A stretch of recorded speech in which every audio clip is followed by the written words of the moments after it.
하나님께서 오늘 우리에게 주시는 말씀은 히브리서 9장 11절에서부터 15절까지 말씀입니다. 하나님의 말씀을 받들어 봉독할 때에 살아계신 하나님의 음성을 들으시기 바랍니다. 그리스도께서는 장래 좋은 일의 대제사장으로 오사 손으로 짓지 아니한 것 곧 이 창조에 속하지 아니한 더 크고 온전한 장막으로 말미암아 염소와 송아지의 피로 하지 아니하고 오직 자기의 피로 영원한 속죄를 이루사 단번에 성소에 들어가셨느니라. 염소와 황소의 피와 및 암송아지의 죄를 부정한 자에게 뿌려 그 육체를 정결하게 하여 거룩하게 하거든 하물며 영원하신 성령으로 말미암아 흠없는 자기를 하나님께 드린 그리스도의 피가 어찌 너희 양심을 죽은 행실에서 깨끗하게 하고 살아계신 하나님을 섬기게 하지 못하겠느냐. 이로 말미암아 그는 새 언약의 중보자시니 이는 첫 언약 때에 범한 죄에서 속량하려고 죽으사 부르심을 입은 자로 하여금 영원한 기업의 약속을 얻게 하려 하심이라. 아멘. 늘 집에 기둥이라고 불리웠던 큰아들 예석이도, 그리고 요즘은 남자에게 관심이 많아서 얼굴에 화장을 하고 멋을 내기 시작했던 누나 예림이도. 궁금하죠? 이 사람들이 누군지. 그리고 엄마 김현진도. 웃음기가 사라진 지 며칠이 되었습니다. 식탁에 모이면 늘 이러저러한 얘기를 나누면서 가족이 참 즐겁게 보냈는데 7월 10일이 가까이 오면 올수록 마치 사람이 없는 듯이 그 집에는 적막감이 깊어만 갔습니다. 아버지는 하나님의 성전에 올라가 시간을 보내는 날들이 많아져 갔습니다. 막내 아들 예준이는 그런 분위기가 너무나도 싫어서 때때마다 왕눈이를 데리고 들녘으로 나아갔습니다. 이 왕눈이는 갓 1살 된 숫송아지의 이름입니다. 눈이 너무나도 아름답기 때문에 이름을 왕눈이라고 지었습니다. 어느 날 아버지가 막내 예준이를 불러 묻습니다. 송아지 잘 자라고 있냐? 왕눈이 말씀하시는 거예요. 아버지 잘 자라고 있습니다. 7월 10일까지 흠없이 네가 잘 키워야 된다라고 말씀하셨습니다. 그렇다면 이 7월 10일이 무슨 날일까요? 아버지의 60회 생신일까요? 아니면 마을잔치를 하는 날일까요? 7월 10일이 가까이 오면 가까이 올수록 엄마 김현지는 말이 없어지더니 금식을 선포하고는 음식만 만들고 식탁에 앉지를 않습니다. 엄마가 앉지를 않자 예석이도 예림이도 먹는들 마는들 식탁을 떠나갑니다. 막내 아들 예준이는 뭣도 모르지만 빨리 7월 10일이 지나가기만을 손꼽아 기다립니다. 드디어 그 7월 10일이 되었습니다. 예준이의 아버지는 예복을 입고 나갈 채비를 합니다. 그가 채비를 다 맞추자 엄마 김현진이 아빠의 발목에 방울을 달아주면서 이렇게 이야기합니다. 잘하고 오세요. 제가 집에서 기다릴게요.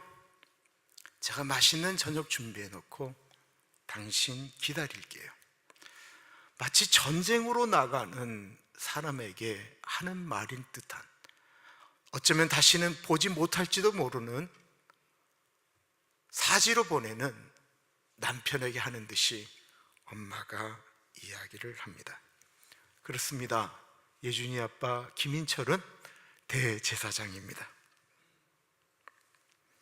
7월 10일은 대제사장이 유다 백성의 죄를 대신해서 홀로 지성소에 들어가 민족의 죄악을 용서해 달라고 회개 기도하는 대속죄일입니다. 그냥 제사를 한번 드리고 나오는 거면 좋을 텐데, 그날 아버지에게 죄가 하나라도 발견되어지면, 드러나지 않았던 죄가 하나님 앞에 드러나며, 만약에 아버지가 그 죄를 용서받지 못했다고 한다면 아버지는 그 지성소에서 죽을 수밖에 없습니다. 엄마가 아버지의 발목에 달아준 그 방울은 홀로 들어간 그 지성소에서 아버지가 살아서 하나님께 제사를 드리는지 안 드리는지, 아버지가 걸어 다닐 때마다 방울 소리가 나면 살아있는 거고, 방울 소리가 나지 않으면 하나님의 심판을 받아 죽었기 때문에 그것을 알 수 없으니까 방울을 달아준 것입니다. 큰형 예석이는 아버지를 따라서 제사장이기 때문에 지성소가 아닌 성소에서 긴장하며 방울 소리가 나나 기도합니다. 왜 그럴까요? 왜 대제사장이 지성소를 들어가는데 그 나라에서 가장 종교적으로 가장 으뜸인 대제사장이 지성소로 들어가 하나님께 예배를 드리는데 그렇게 긴장할까요? 이유는 대제사장인 김인철도 죄를 짓는 사람이기 때문에 그렇습니다. 남들이 보기에는 천사 같은 남편이라고 하지만 김현진은 남편 대제사장 김인철이 화가 나면 자신에게 과도하게 화를 내는 것을 종종 경험하였습니다. 아들 예석이는 대제사장인 아버지가 설교를 잘하는 작은아버지를 시기하고 있는 것을 알고 있었습니다. 그런 죄의 속성을 알고 있기 때문에 그 가족은 7월 10일이 가까이 오면 가까이 올수록 두려워하고 떨려 했습니다. 그리고 열심히 키운 숫송아지 왕눈이는 그날 대제사장인 그분과 그 가족들을 위해 제물로 죽는 날입니다. 열심히 키운 숫송아지가 죽는 모습을 막내는 볼 수 없어서 아버지에게 송아지를 넘긴 후에 눈을 감아버리고 맙니다. 숫송아지는 그렇게 대제사장 가족을 위하여 죽습니다. 숫송아지를 죽여서 거기서 받은 피를 가지고 대제사장은 지성소 하나님의 법궤 안으로 들어갑니다. 오로지 1년에 딱 한 번, 그리고 오로지 대제사장만 들어갈 수 있는 그 지성소로 두렵고 떨려하며 나아갑니다. 그의 손에는 피가 들려져 있습니다.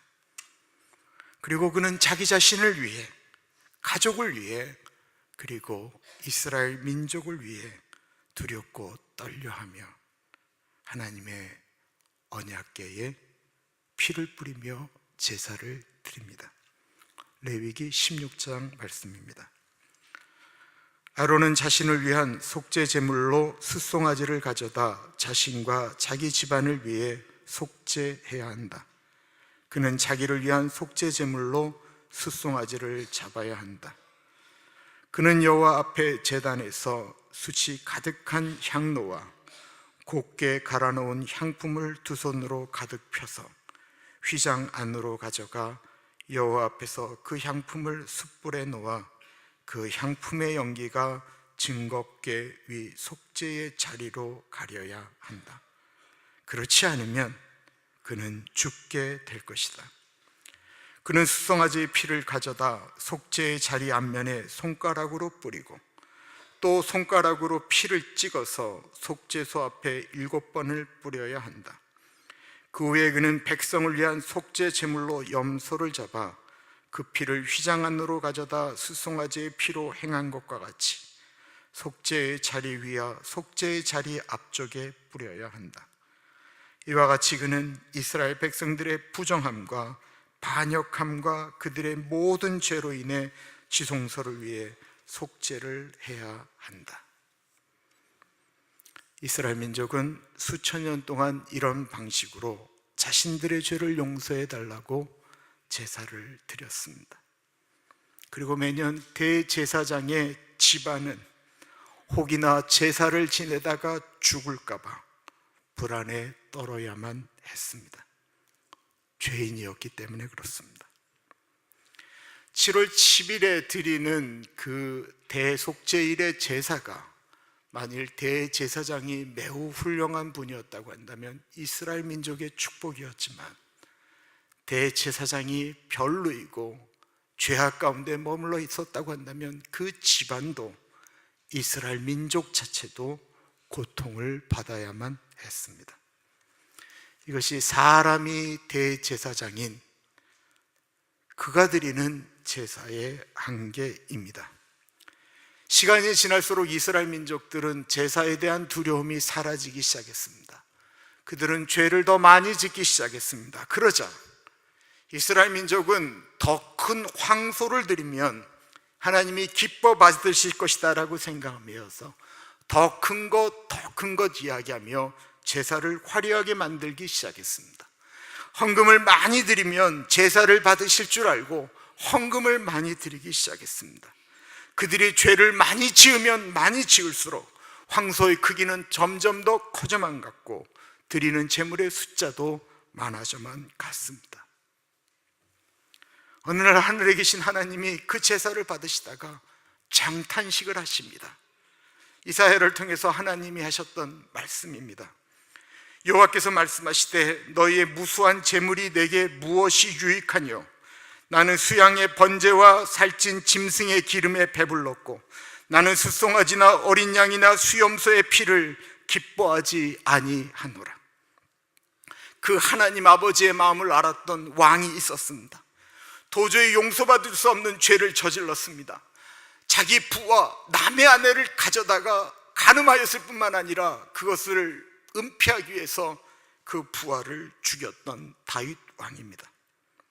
다윗은 부자였기 때문에 수많은 황소를 드릴 수도 있었습니다. 그러나 그것이 하나님이 원하시는 것이 아니었음을 깨달았기 때문에 그는 시편 51편에 이렇게 고백을 합니다. 하나님이 구하시는 것은 상한 심령이라. 하나님이여 상하고 통회하는 마음을 주께서 멸시하지 아니하시리이다. 이제 하나님은 그 불완전한 제사가 아닌 완전한 제사를 원하시기 시작하셨습니다. 사람에게는 더 이상 온전한 제사를 기대할 수 없게 되었습니다. 그 완전한 제사는, 성경은 하나님이신 예수님이 직접 이 땅에 인간으로 오셔서 탄생하시면서 시작되었다라고 말씀하고 있습니다. 너무 사람을 사랑하시기 때문에 인간의 몸을 입고 이 땅에 내려오신 예수 그리스도, 그리고 그 예수님은 어린 양처럼 인간의 죄를 짊어지고 골고다 해골이라고 불리우는 곳에서 십자가에 매달려 죽으셨습니다. 십자가에서 머리끝부터 발끝까지 온몸에 피를 뒤집어 쓴 채로 모든 피를 다 흘리며 어린 양처럼 죽어 가셨습니다. 세례 요한이 그 예수님을 바라보며 이런 말씀을 하였습니다. 보라, 세상 죄를 짊어지고 가는 하나님의 어린 양이로다. 우리는 이 십자가의 사건을 가리켜 복음이라고 말을 합니다. 복된 소식이다라는 것입니다. 11절과 12절입니다. 그리스도께서는 장래 좋은 일의 대제사장으로 오사 손으로 짓지 아니한 것, 곧 이 창조에 속하지 아니한 더 크고 온전한 장막으로 말미암아 염소와 송아지의 피로 하지 아니하고 오직 자기의 피로 영원한 속죄를 이루사 단번에 성소에 들어가셨느니라. 대제사장은 성소로 들어갈 때 염소와 송아지의 피를 가지고 들어가셨지만 예수님은 자신의 피를 가지고 들어가셨다라는 것입니다. 그리고 대제사장의 속죄는 1년 동안만 유효해서 그 다음에 7월 11일이 되면 다시 속죄를 해야 됐지만 예수님의 속죄는 과거와 현재와 미래를 모두 책임지시는 영원한 속죄다라고 하는 것입니다. 예수님이 이 땅에 또다시 내려오셔서 십자가를 지실 필요가 없다라고 하는 것입니다. 왜 그럴까요? 그분은 죄가 없는 분이셨기 때문에 그렇습니다. 요한일서 3장 5절은 이렇게 말씀하고 있습니다. 그가 우리 죄를 없애려고 나타나신 것을 너희가 아나니 그에게는 죄가 없느니라. 그러므로 우리가 이 자리에 앉아 예배드리며 우리가 주님 앞으로 나아가서 우리의 죄를 자백할 때 우리에게 유일하게 필요한 것이 있다고 한다면 예수 그리스도의 보혈 외에는 아무것도 없다라는 것입니다. 정말 쉽지요? 그러나 쉽지 않습니다. 예수님의 십자가 은혜는 내 자신이 정말 용서받을 수 없는 죄인입니다라고 하는 철저한 자기 고백이 없는 한 예수님의 보혈, 예수님의 피 아무런 느낌 없이 다가오게 됩니다. 성경에는 무려 385번 피에 대해서 언급하고 있습니다. 그렇다면 왜 성경에는 이렇게 많은 피를 언급하고 있을까요? 피는 생명이기 때문에 그렇습니다.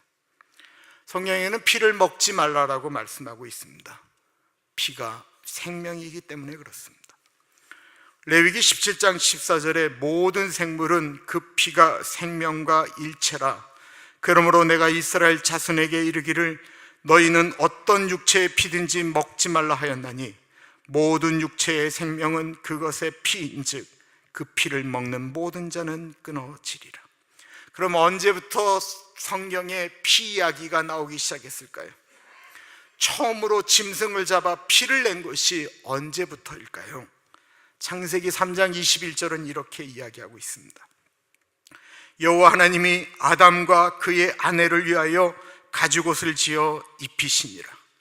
아담과 하와가 하나님이 먹지 말라고 했던 선악과를 따먹었습니다.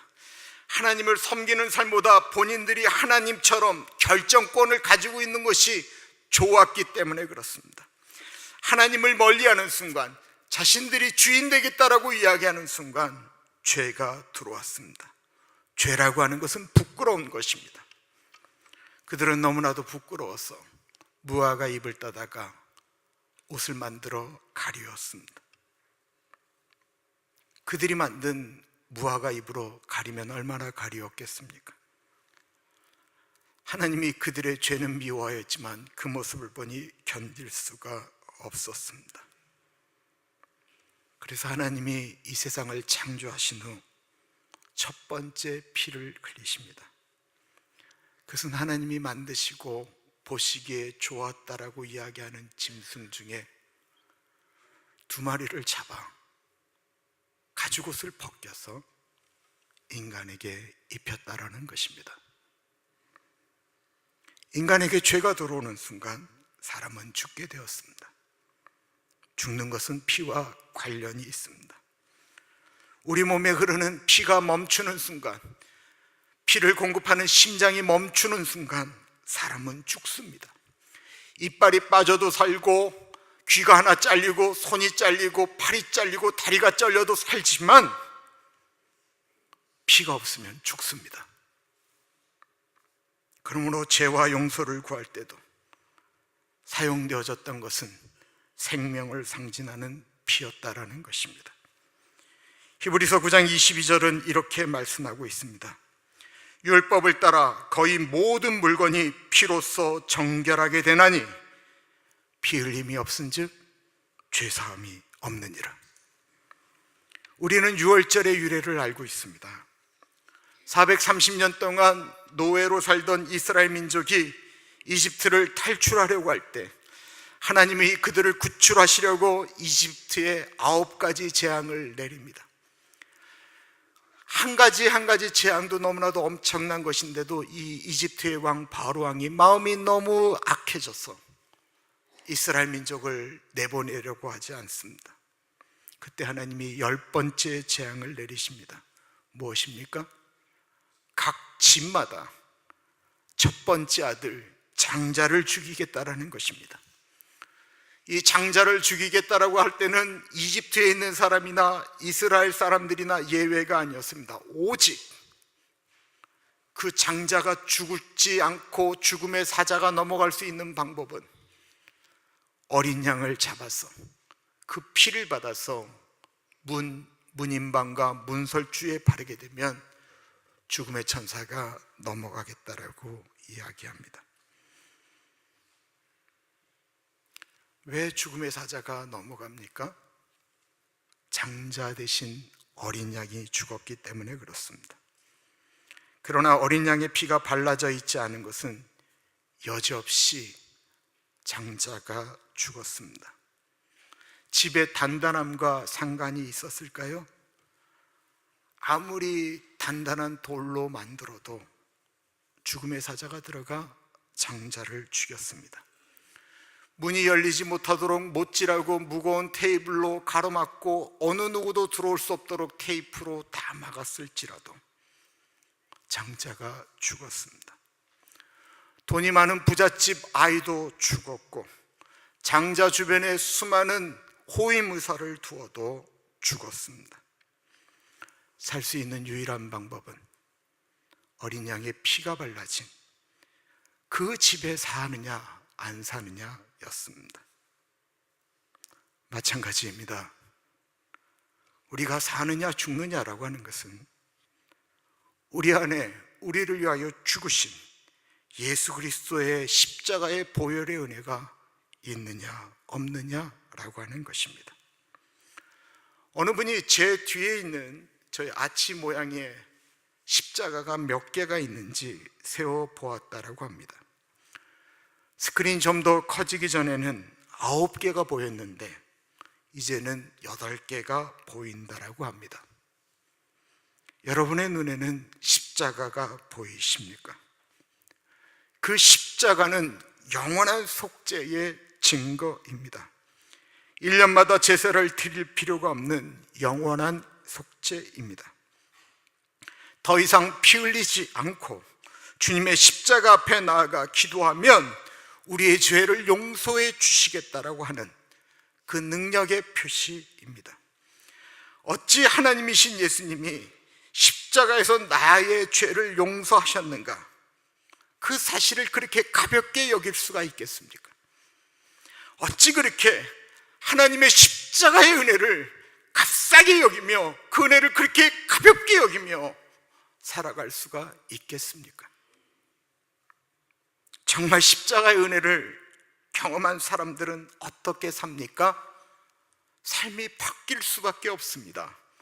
14절을 보십시오.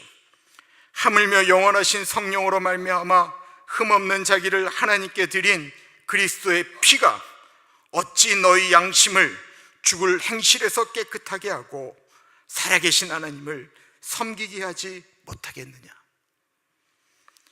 흠없는 자기를 십자가에서 하나님께 드린 그 그리스도의 보혈이, 그 피가 어찌 너의 양심으로 죽은 행실에서 깨끗하게 하고, 이 말은 우리가 십자가의 은혜를 깨닫는 순간 우리는 우리의 삶의 방식을 바꾸고 하나님을 섬기게 된다라고 하는 것입니다.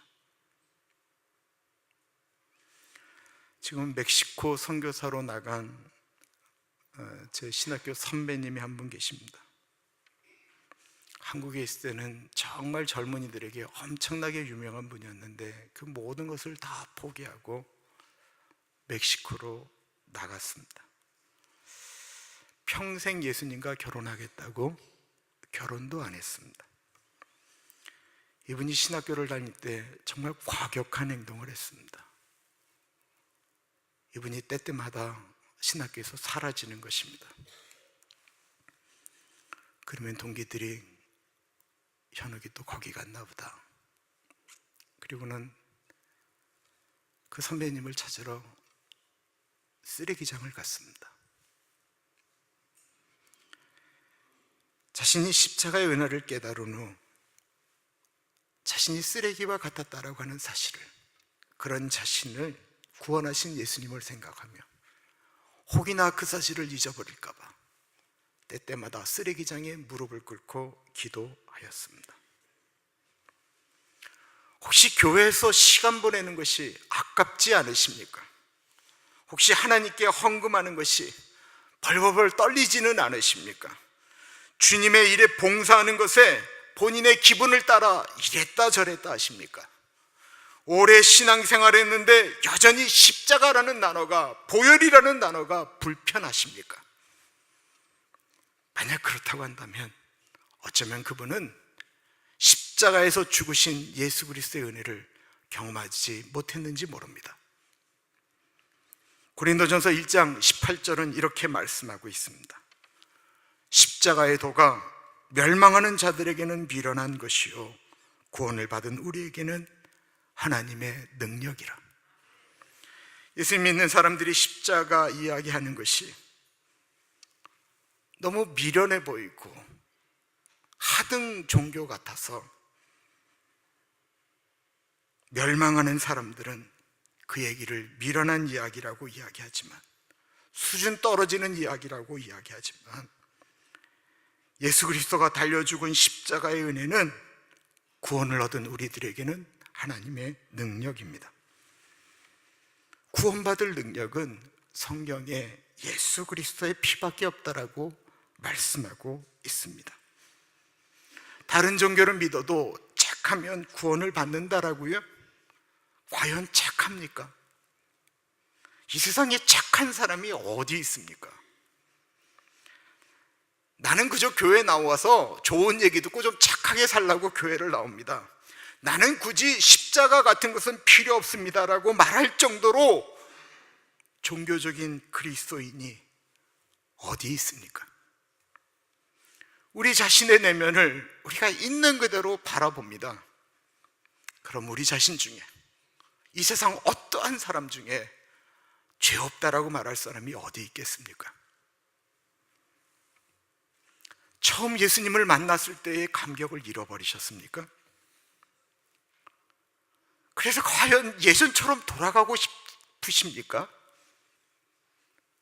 만약 그 십자가의 은혜를 잃어버리셨다고 한다면 다시 달라고 기도해야 됩니다. 예배드리며 은혜 받았습니다, 눈물이 났다라고 하는 것이 은혜입니까? 아닙니다.